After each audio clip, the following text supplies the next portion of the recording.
The 10,000th death. I didn't cry. I tore time apart. I woke up on the floor of Madeline's back room. Rain against the window. My head felt like someone had split it open with a dull knife.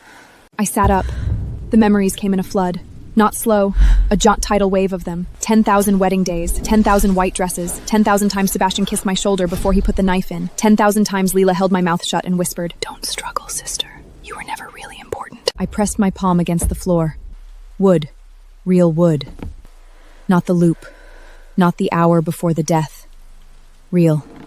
I stood up, walked to the mirror above Madeline's old cash register. My face. 28 years old. But my eyes were different. They'd seen too much. 10,000 deaths will do that. I picked up my phone. Madeline's number was still the same. It was 3 months before the wedding. 3 months before the first death. No, the 10,000th. I had time. She picked up on the third ring. Eloise, it's 2 a.m. I need you to buy something for me. What? Sebastian is bidding on an antique at Delamray's next week, a silver hourglass. I need you to outbid him. Eloise, where have you been? You disappeared for— I'll explain later. Can you do it? Then? You sound different. I am different. Okay, she said. I'll do it. I hung up. Looked at my reflection again. The 10,000th death, I didn't cry. But I remembered everything. And this time, I wasn't the one who was going to bleed. The auction was at Del Lashek's. I wore black. Simple. No jewelry. I saw Lila before she saw me. She was standing by the champagne table, talking to someone I didn't recognize. Her hair was longer than I remembered. She laughed at something. Touched the man's arm. I'd watched her do that 1,000 times. The same gesture, the same angle, the same smile. She turned. Saw me. Her face did something interesting. A flash of something. Surprise? Fear? And then it smoothed into warmth. Eloise!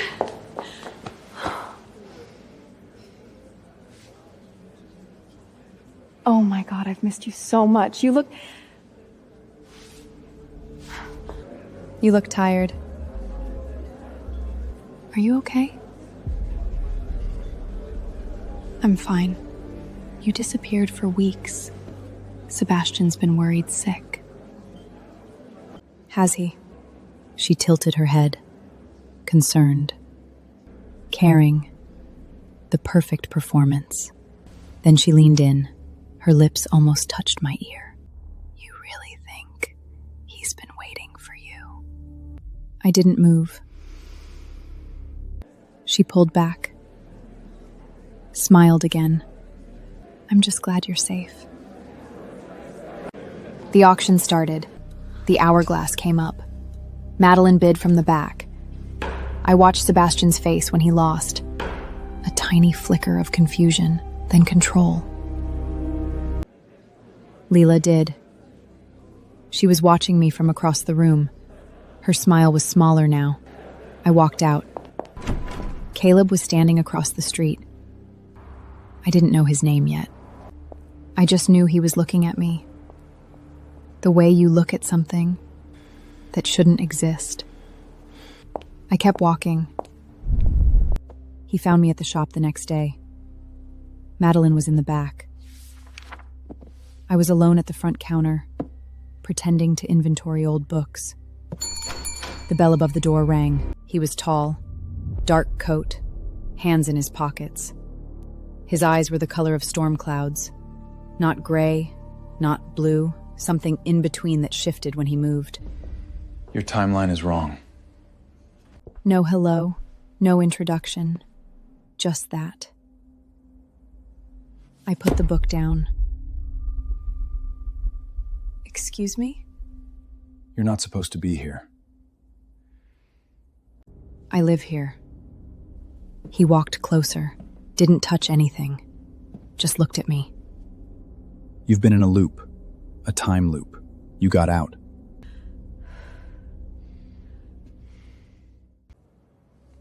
I didn't say anything. I can see it. He said. The fractures. They're all over you. Like cracks in glass. Who are you? Someone who cleans up messes.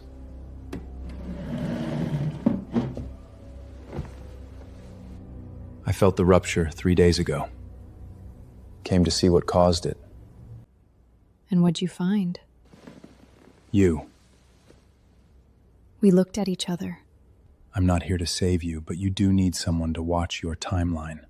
Loops leave scars. You might slip back. I won't. You don't know that. I picked up the book again.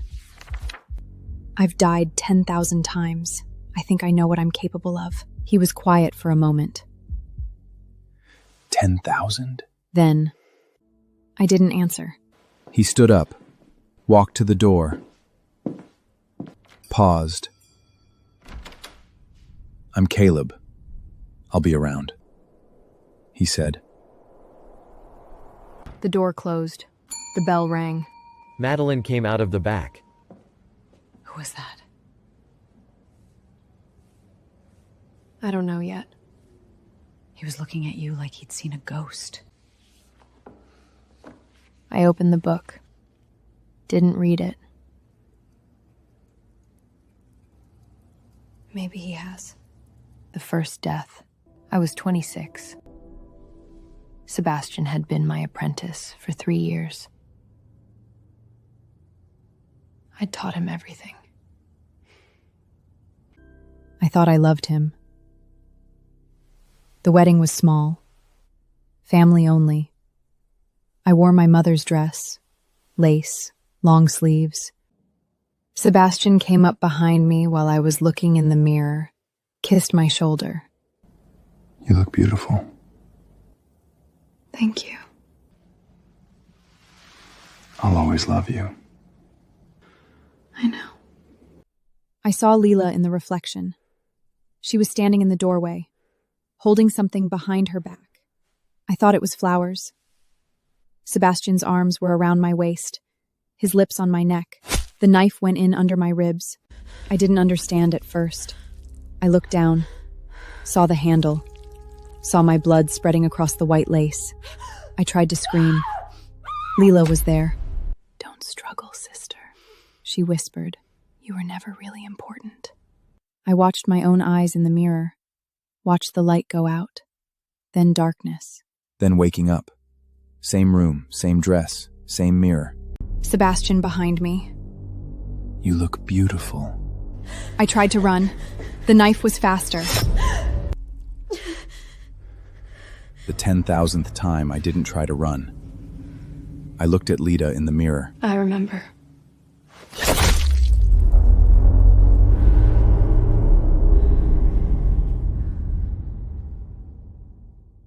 I tore. I opened my eyes on the bathroom floor. 3 a.m. Madeline's apartment above the shop. My breathing was ragged. My hands were shaking. I sat there for 3 seconds, maybe 4. Then I stood up, washed my face, walked out. Caleb was leaning against the wall in the hallway. You were gone for a minute. I was remembering. You cried. No. Your eyes say different. I looked at him. They've seen 10,000 deaths. They don't cry anymore. He didn't say anything, just looked at me. Then he reached out.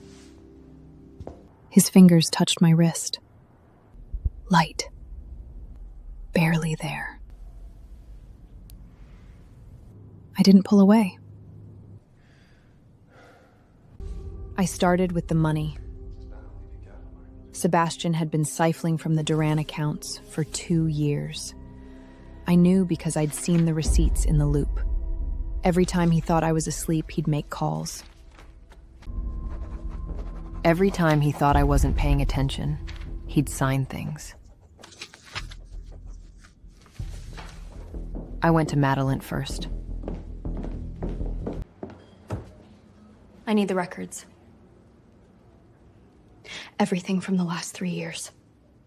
She didn't ask why. Just pulled a key from under the counter and opened the safe. You've changed, she said, handing me a folder.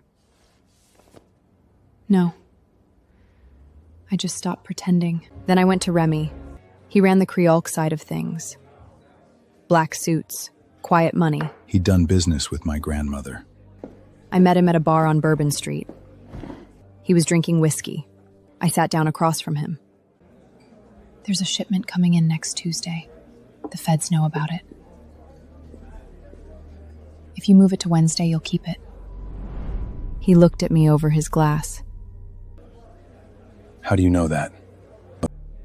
I have reliable sources. What do you want? A favor. When I need it. He studied me for a long time. Then he nodded. You're more like your grandmother than I thought. I stood up. Elise, are you okay? I looked back at him. I've never been better. I meant it.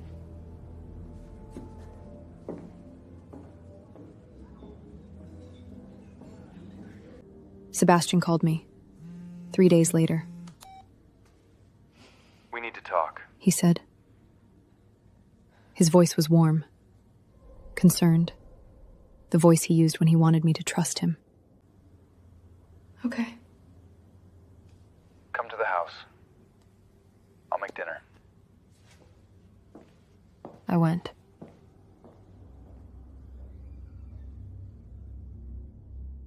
He'd set the table, candles, wine, the good silver. Lila was there. Of course she was. I invited her to keep you company. You've been so distant lately. I've missed you, Eloise. I sat down, picked up my wine glass. Didn't drink. Sebastian went into the kitchen. Lila leaned across the table. You look tense, she said softly. Maybe you should relax. Have some wine. Maybe later. Suit yourself. Sebastian came back with the food. We ate. They talked. I didn't. After dinner, Lila poured tea, handed me a cup. I watched her face, saw the tiny flicker of anticipation. I'd seen that look before, in the loop. She'd poisoned me once, just to see if I'd die faster. Went to the kitchen, poured my tea down the sink, filled the cup with hot water, came back.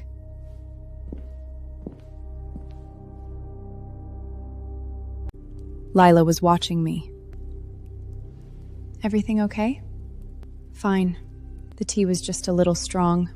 I sat down, picked up my cup, watched them drink theirs. An hour later, Sebastian's face went pale. He clutched his stomach. Lila doubled over. What? I stood up. I should go. You two don't look well. I walked out.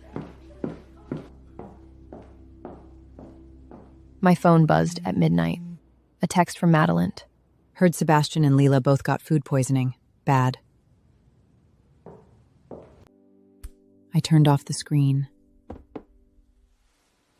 Went to sleep.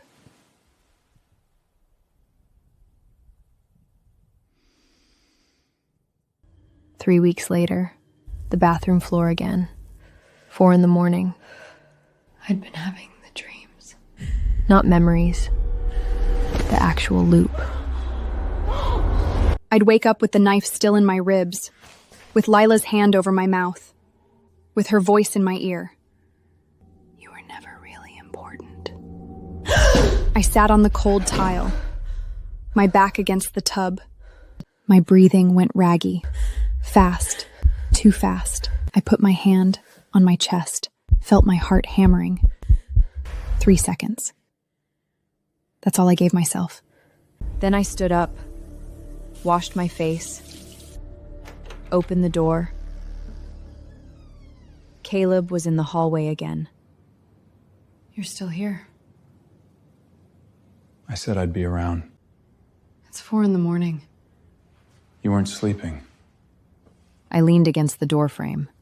I don't sleep much. 10,000 deaths will do that. I almost laughed. Yeah.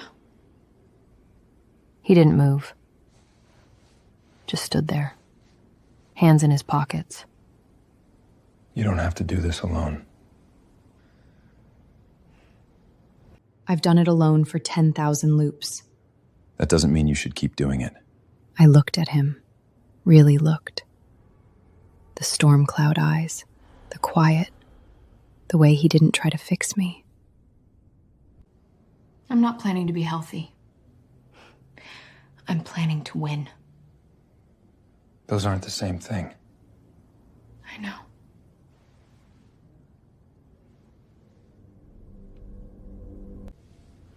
You cried. No. Your eyes say different. I looked at him. They've seen 10,000 deaths. They don't cry anymore. He didn't argue. He just stayed. The family dinner. Once a month, the remaining Durans and their associates gathered at the old house on St. Charles. It was tradition. It was obligation. And tonight, it was a trap. I wore black again. Simple. No jewelry. Sebastian was there. Lila was there. Remy was there. A few cousins. An aunt I barely remembered. I waited until dessert. Then I stood up. I have something to share. Sebastian looked at me. A flicker of something, worry, behind his eyes. Maybe not now, Ellis. People are eating. They'll want to see this. I pulled out the folder, the one Madeline had given me, copies of bank statements, transfer records, receipts. I put them on the table. Sebastian has been moving money out of the Duran accounts for 2 years. Almost $500,000. Silence. You forged those. The bank manager is here. I looked at Remy. He nodded. This is ridiculous! I'm not gonna sit here and— Sit down. 2 of his men moved to the door. Sebastian sat. I looked at Lila. She was staring at the table. Her hands were shaking. Don't worry. I'm not done. She looked up. I haven't gotten to you yet. I pulled out the second folder. Lila has been stealing from the family too. Not money. Something more valuable. I opened it. Photos, a video still. The video showed Lila, alone, in Madeline's shop. She was holding the Duramont family seal, the one my grandmother had used for binding rituals. She put it in her bag.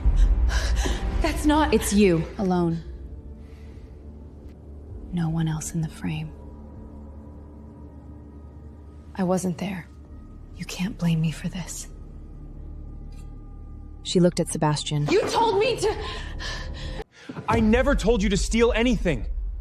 Too quickly. Lila's face crumbled. You're lying! You said if I got the seal, we could do the ritual without her. You said— That's enough. Lila looked around the table. No one met her eyes. The cousins looked away. The aunt stared at her plate. She looked at me. You did this. No, You did this. I just showed everyone. She started crying. Real tears this time. I didn't care. You're both going to pay for what you did. What you did. Sebastian looked at me. Eloise, please. I love you. You know I love you. I picked up my water glass, took a sip.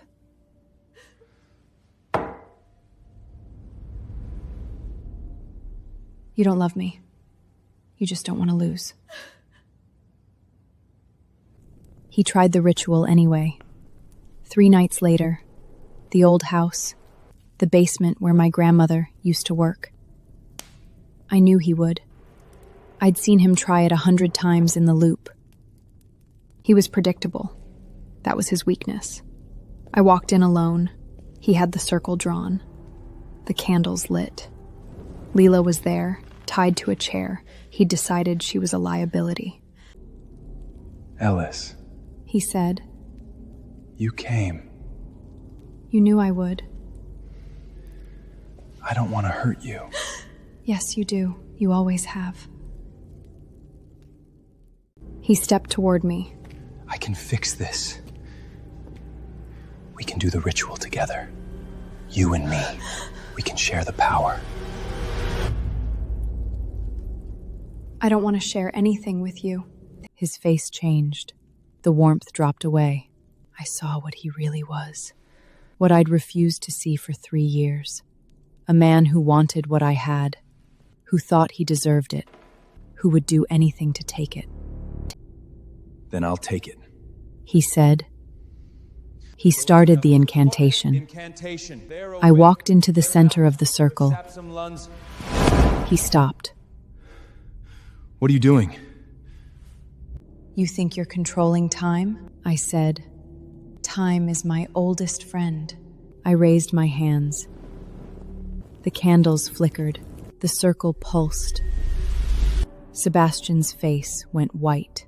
No, you can't. The curse should have... 10,000 times. I said, "I've seen this ritual 10,000 times. I know every word, every gesture, every mistake you're about to make." I spoke the reversal. The circle shattered. Sebastian screamed. Lila screamed. The curse.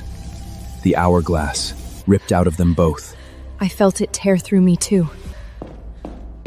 My power. My connection to the dead. To the threads. All of it. Burning away. When it was over, Sebastian was on his knees. Lila was sobbing. I walked past them. Ellison, Sebastian said, please. I'm sorry. I love you. and ho with a selda grew. "You don't love me. You just lost." Caleb was waiting at the top of the stairs. You're bleeding. I looked down. My hands. The ritual had burned them. Nothing serious. "I'm fine." You're not. I leaned against the wall. The world tilted. He caught me before I hit the ground.